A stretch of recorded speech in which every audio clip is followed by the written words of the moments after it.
మనం అంటే మేనిఫెస్టో విడుదల చేయడం అక్కడ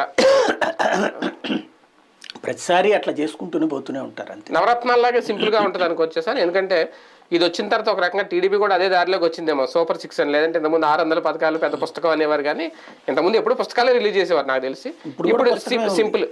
ఇప్పుడు కూడా తెలుగుదేశం పుస్తకమే నడుస్తుంది. అవునా? అంటే సూపర్ 6 అని చెప్పి 6 పథకాలు అనేది 6 పథకాలేమో జనానికి అట్రాక్ట్ అయ్యేటట్టు, అంటే నవరత్నాలు రేళ్లుగా మళ్ళీ మేనిఫెస్టో ఉంది. ఇంకోటి అసలు ఇంతవరకు పవన్ కళ్యాణ్ అందులో యాడ్ చేయలేదు కదా. అదే రేపొద్దున అంటే ఫుల్ ప్లెజ్డ్ మేనిఫెస్టో వచ్చింది. అంటే జగన్ గారిది అలాగే ఉంటుందా?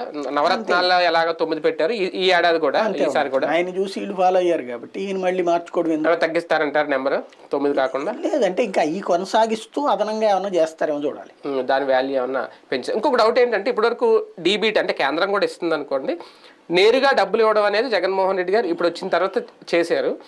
ఇప్పుడు అదే కంటిన్యూ చేస్తారా? అలా కాకుండా ఏమన్నా వస్తు రూపంలో కానీ ఇంటికి కావాల్సిన ఇచ్చే ఆలోచన అటువంటిది ఏమన్నా చేసేది బాగుంటుంది? ఇంటికి ఆల్రెడీ ఇచ్చేస్తున్నారు కదా, క్యాష్ గానే ఇస్తున్నారు. క్యాష్ కాకుండా నేను అనేది అంటే ఇంటికి రా మెటీరియల్ కూడా ఇస్తున్నారు, ఇసుకని, సిమెంట్ అని, ఇట్లాగా అంతే ఉంటాయి.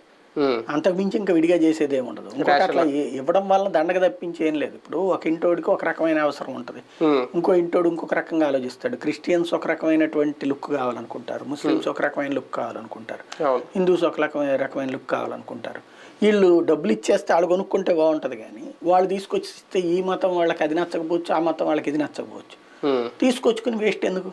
ప్లస్ దాంట్లో మళ్ళీ బ్రోకర్లు, దానికి ఒక కాంట్రాక్ట్లు, ఈ తతంగం అంతటికంటే కూడా డబ్బులు ఇచ్చేయడమే బెటర్. అది ఎట్లాగే ఈయన ఇవ్వట్లా, కేంద్ర ప్రభుత్వం ఇస్తుంది డబ్బులు. అవును, నేరుగా వాళ్ళ